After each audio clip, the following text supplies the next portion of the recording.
Eu estou escrevendo agora esse trabalho sobre a Doutor Olavo de teoria da Carvalho. libertação. Não é isso? Então, a teologia da libertação foi inventada na União Soviética. Então, quem inventou o termo teologia da libertação foi Nikita Khrushchev.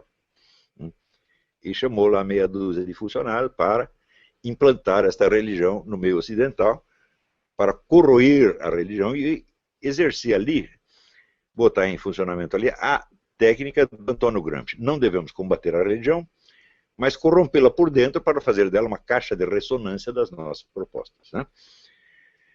Nikita Khrushchev sabia disso. Né? Então, ele inventa a teologia da libertação e em 1968 cria um congresso internacional onde aquelas ideias já são apresentadas.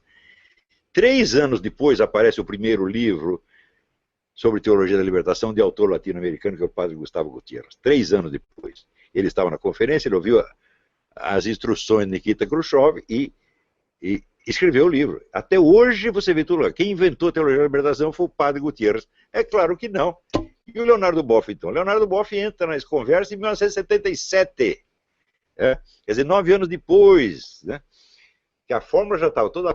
Nikita Khrushchev inventou isso nos anos 50. Conseguiu fazer a tal da conferência em 68. Quer dizer, veja a longa preparação que houve.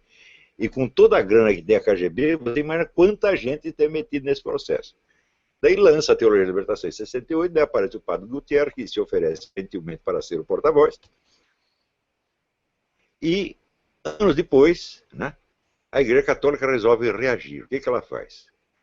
O Papa João Paulo II manda lá o então cardeal Ratzinger fazer uma análise da teologia da libertação. O cardeal Ratzinger pega os livros do padre Gutierrez e do Leonardo Boff e os analisa do ponto de vista da teologia católica. Mostrando que aquilo é incompatível com a doutrina católica. Daí os conservadores dizem que a teologia da libertação está liquidada.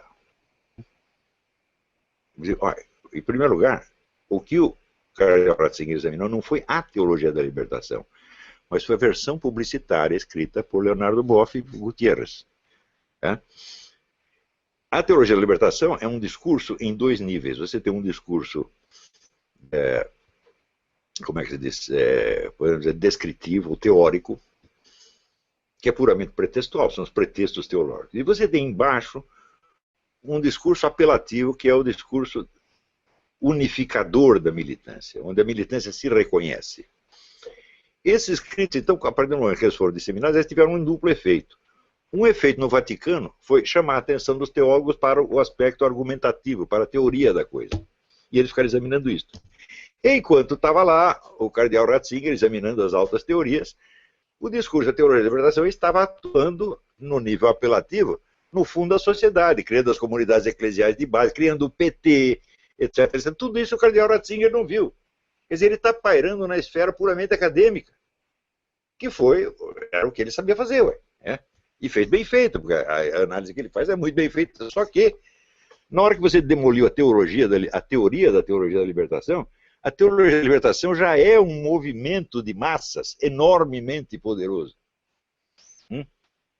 E, mais ainda, a militância da teologia da libertação não está interessada no aspecto teológico da coisa.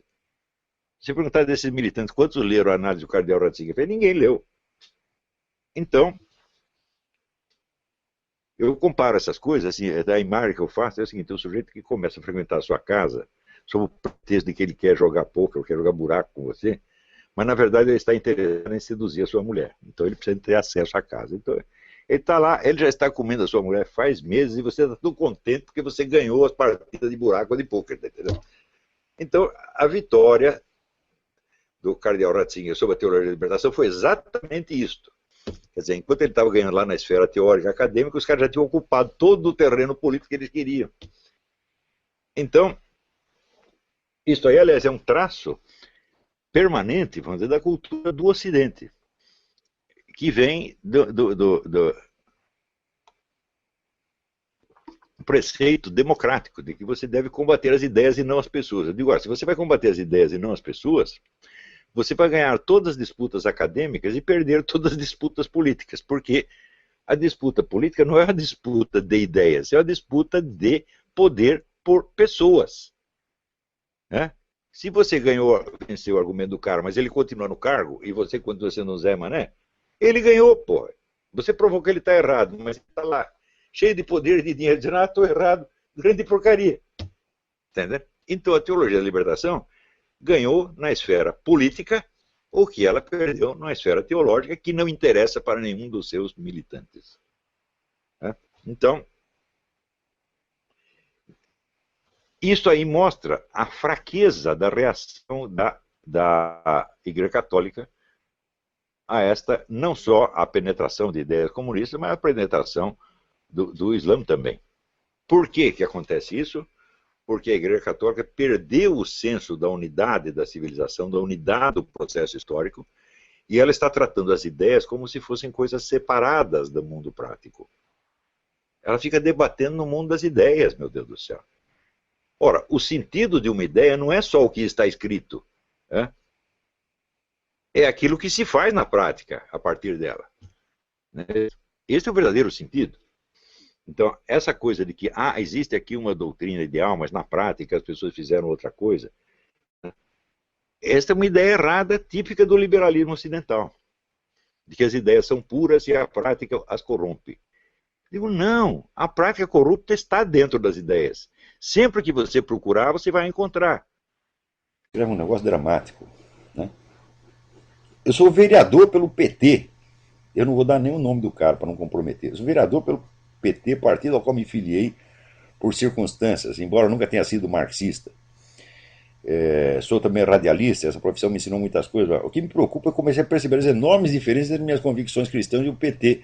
Digo, mas o PT foi feito para enganar cristão, meu Deus do céu. O PT foi criado pela teologia da libertação, que é o maior pseudo-catolicismo que já existiu, que é um bando de comunista, que estão lá obedecendo, realizando o plano que o Antônio Gramsci definia assim: não atacar a Igreja Católica, mas usá-la como instrumento, esvaziá-la do seu conteúdo espiritual e usá-la como megafone para os nossos projetos. A teologia da libertação foi feita para isto, porra. Você acha que algum teólogo da libertação é católico, é cristão? Mas nem no sentido mais remoto da palavra. São comunistas mesmo. E quem fundou o PT? Foi a teologia da libertação, foi Frei Beto e outros. Então, foi feito para enganar católico e está enganando. Você é só mais um. Católico, protestante, você é só mais um que cai no engodo. São milhares. Né? E o pessoal cai por quê? Porque não estudou a história do movimento comunista, a história da estratégia comunista, e não sabe de nada. Como eu expliquei aqui com relação ao documentário Agenda. Aqui, Frei Beto responsabiliza a igreja por ter introduzido vírus oportunista na campanha. Um momento. Esse governo aí, o pessoal do PT, está todo reclamando contra o uso da linguagem religiosa, de argumento religioso na campanha. Meu filho, o que é a teologia da libertação? A teologia da libertação é a politização total, integral e sistemática da igreja. Quer dizer, nenhum cara da teologia da libertação tem nenhum direito de reclamar contra o uso político de elementos religiosos, porque a teologia da libertação, ela é isso. Ela faz em escala maciça e faz há 40 anos isso aí. Você pode ver que a teologia da libertação consiste em pegar cada frase do Evangelho e lhe dar um sentido político de luta de classe, favorecendo a Revolução Comunista. Os caras estão fazendo isso sistematicamente, o próprio Boff, Cigarro, agora escreveu 85 livros. Cada um dos 85 livros do Leonardo Boff é utilização política de linguagem religiosa, sim. Né? Daí, de repente, aparecem os bispos dizendo a coisa mais simples, a coisa que está na doutrina da igreja, que o católico não pode votar em candidato comunista e não pode votar em candidato abortista. Não pode mesmo, isso é oficial da igreja. Quer dizer, o bispo simplesmente repete o que a doutrina da igreja e diz que o bispo está usando linguagem religiosa de maneira oportunista para interferir na política. Cara, porra! Né? Quer dizer, o Frei Beto é assim, ele é o fake total, até o sobrenome dele é Cristo, veja, o sobrenome se chama Cristo, Xeristo, né? Então, ele parece assim, brincadeira do diabo mesmo, né? Ai. O Frei Beto foi um dos criadores do Foro de São Paulo. Né? E o que é teologia da libertação, comunidades eclesiais de base, senão aproveitamento político da linguagem religiosa. Quer dizer, é o negócio do Lenin, né? Acuse-os do que você faz, xingue-os do que você é. Só que é o seguinte, eles fazem a coisa em larga escala, e depois eles pegam uma coisa que é apenas uma aparência do outro lado, e acusam de estar fazendo o que eles estão fazendo. Frequentemente eles acusam primeiro e fazem depois. Teologia da libertação é a interpretação marxista do Evangelho. É a realização do programa do Antônio Gramsci. Quem começou com essa... Olha, estuda a história, veja a origem. A teologia da libertação começou com o padre Gutiérrez, no Peru, tá certo? Depois se transferiu para o Brasil. O Brasil virou o grande, né, megafone da teologia da libertação. Mas ele estuda a origem da coisa. É simplesmente isso, quer dizer, é esvaziar a igreja do seu conteúdo espiritual e transformá-la em instrumento da política comunista. Sempre foi isso. Se tem alguma dúvida a esse respeito, vai estudar, leia os textos, veja o que eles mesmos dizem.